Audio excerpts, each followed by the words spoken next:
To break down what to watch for in New Hampshire tonight, we're joined now by our panel of political analysts. That's Amy Walter of the Cook Political Report with Amy Walter, Democratic strategist Faiz Shakir, who was on the campaign. He was the campaign manager, in fact, for Bernie Sanders' presidential campaign, and Republican strategist Kevin Madden, who advised Mitt Romney's presidential campaign. Thank you all for being here.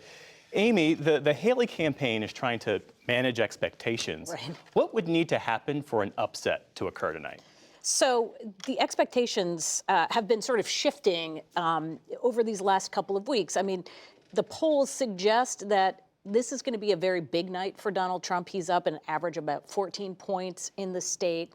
Now, the polling has been wrong in New Hampshire before. For those of us who were around in 2008, the polls going into that Democratic Party suggested that Barack Obama was going to win by 8 to 10 points. Obviously, he didn't. Hillary Clinton won that primary. What makes the state so unique is that, yes, independent voters can show up. And this is what she's counting on, is a surge of voters who maybe they do traditionally, they're registered as independents, but they traditionally vote for Democrats and maybe would never think to turn out and vote for a Republican, but they like what Nikki Haley is doing.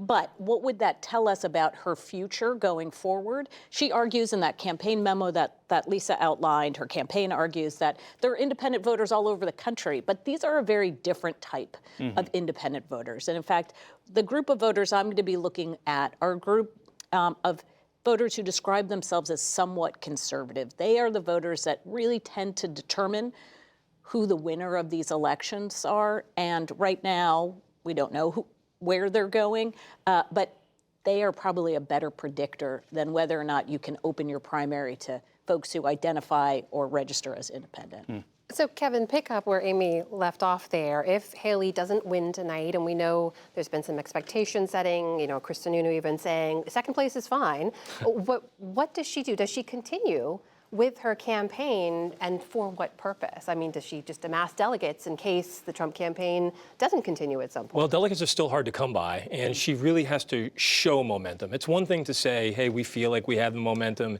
You can do all the expectation settings with memos, but at the end of the day, this campaign has to demonstrate that the one-on-one race that they've said that they've wanted is now crystallizing the debate for Republican voters, and that those voters are starting to trend towards Nikki Haley into a real race. So we're going to need to see something if she doesn't win tonight, at least something in the single digits.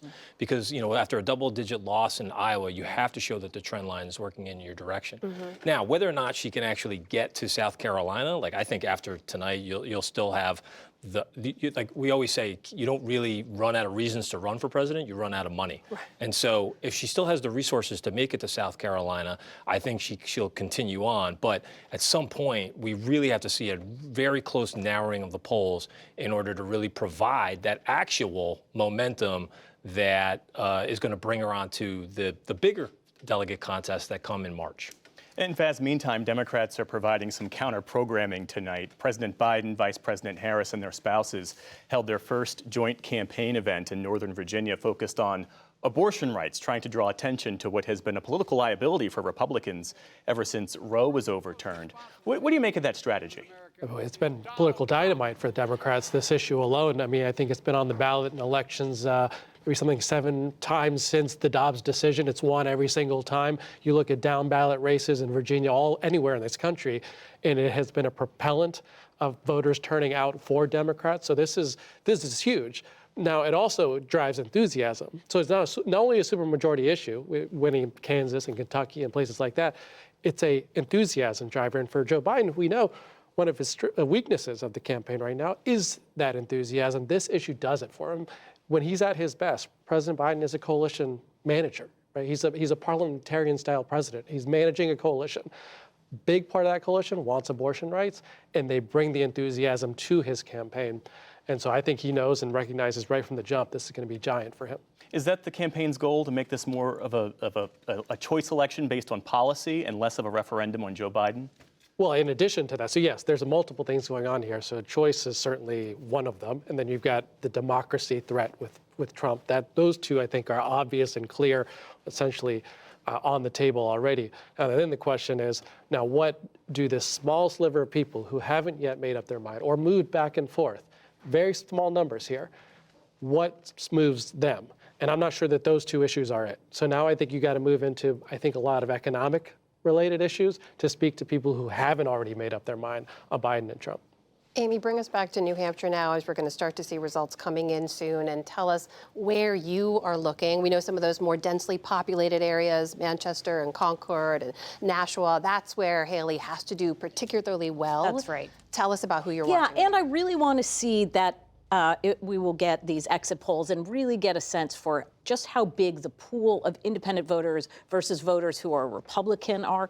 We've seen polls that have it anywhere from 35% to 47%, and obviously how well Haley does in those polls is driven in part by by how big the independent voters are there.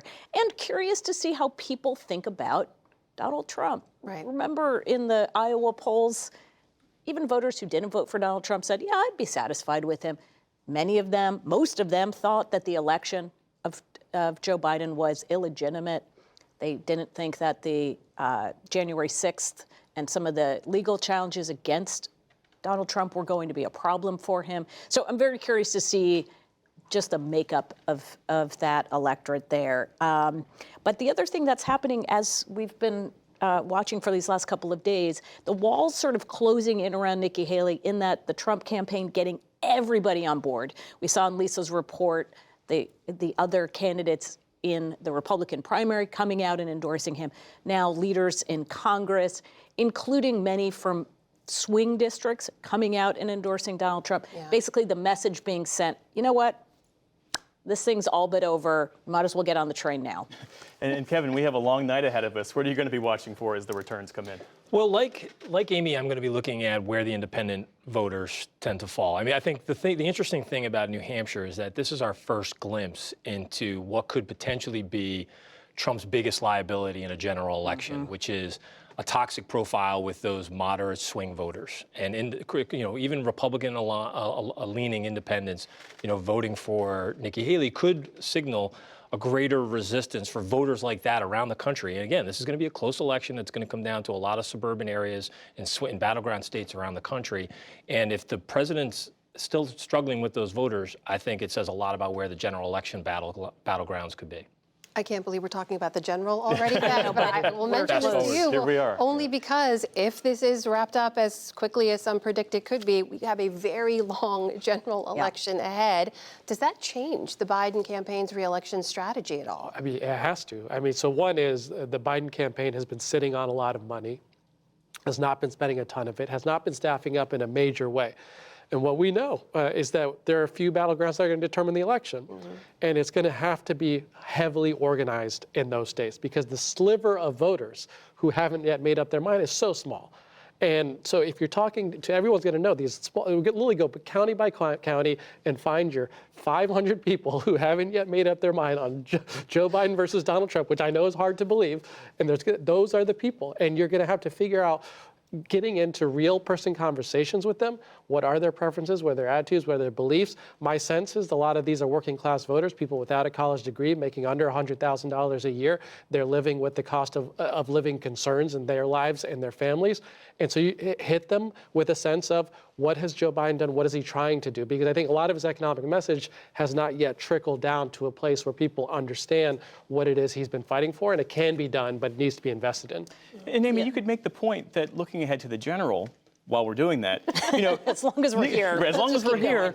you could argue that Nikki Haley is a more formidable general election candidate against that's a been Joe her- Biden than Donald Trump is. That's been her Why don't message Republicans- throughout because they do believe that Donald Trump came so close last time that he's the strongest candidate that matched up against Biden. He looks like the strongest one, stronger than Nikki Haley does. And this idea about needing to win over swing voters, that's not very sexy to primary voters. We've always talked about in politics, one of the hardest sells in a primary is to tell primary voters, I'm the most electable candidate in the fall. I'm the person that's going to win over people that don't believe exactly what we believe. Now, it worked in 2020 for Joe Biden in part because that election wasn't about Joe Biden. Even for Democrats, it was about Donald Trump.